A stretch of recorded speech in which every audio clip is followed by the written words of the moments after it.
नमस्कार। आप सुन रहे हैं द माइथोलॉजी रेडियो। महाभारत के युद्ध के बाद धृतराष्ट्र और गांधारी का जीवन दुख वाला हो गया।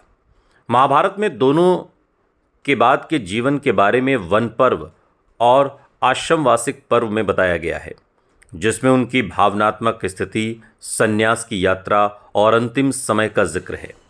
महाभारत के मूल संस्कृत ग्रंथ व्यास द्वारा रचित, इसके साथ इसके विभिन्न अनुवादों में धृतराष्ट्र और गांधारी के युद्ध के बाद की जिंदगी के बारे में बताया गया है। महाभारत का युद्ध कुरुक्षेत्र में लड़ा गया, जिसमें कौरवों और पांडवों के बीच भयंकर संग्राम हुआ। युद्ध जब खत्म हुआ तो पांडव और कृष्ण उनसे मिलने गए तो दोनों दुखी भी थे और कहीं न कहीं अंदर क्रोध से भी भरे हुए थे। इसी वजह से जब भीम और धृतराष्ट्र के मिलने की बारी आई तो भगवान श्री कृष्ण ने भीम के लोहे के पुतले को वहां रखवा दिया, जिसे धृतराष्ट्र ने इतनी जोर से भींचा कि वो चकनाचूर हो गया। गांधारी ने जब अपनी आंख पर बंधी पट्टी के निचले हिस्से से युधिष्ठिर के पैर के अंगूठे की ओर देखा तो वो काला पड़ गया। कृष्ण को गांधारी ने शाप दिया था। गांधारी ने श्री कृष्ण को शाप दिया कि उनके का जो कुल है उस कुल का भी उसी समय उसी तरह नष्ट हो जाएगा जैसे कुरुकुल नष्ट हुआ। ये शाप बाद में यादव वंश के विनाश का कारण बना। हालात ऐसे थे कि धृतराष्ट्र और गांधारी कहीं जा भी नहीं सकते थे। अंदर से पांडवों के साथ रहने का उनका मन भी नहीं था। महाभारत के अनुसार दोनों ने महल छोड़कर जाने का उपक्रम किया तो युधिष्ठिर ने उन्हें रोक लिया, सम्मान भी दिया, उन्हें रहने के लिए महल और सेवक सेविकाएं दी। कोशिश की कि दोनों ये महसूस करें कि उनका कोई अनादर नहीं कर रहा। जब युधिष्ठिर का राजा के तौर पर राज्याभिषेक हुआ तो धृतराष्ट्र को खासतौर पर उस समारोह में शामिल रखा गया। युधिष्ठिर अक्सर उनसे सलाह भी लिया करते थे, लेकिन धृतराष्ट्र और गांधारी दोनों को मालूम था कि वो अब निरापद हो चुके हैं। वो महल में रहते ज़रूर हैं, लेकिन अपने पुत्रों के शोक से कभी उबर नहीं पाए।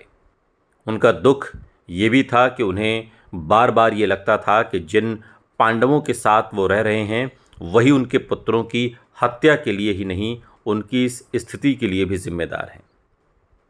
उन्हें हस्तिनापुर में हर किसी की निगाह का माहौल उड़ाती हुई लगती थी सबकी आंखें। भीम जो तो अक्सर उन्हें चुभती हुई बातें कहते थे। धृतराष्ट्र तो जन्म से अंधे थे। गांधारी ने पति के प्रति समर्पण में अपनी आंखों पर पट्टी बांधी थी। दोनों ही शारीरिक और मानसिक रूप से कमज़ोर हो चुके थे। उनकी दिनचर्या में शोक, पश्चाताप और अपने कर्मों पर चिंतन शामिल था।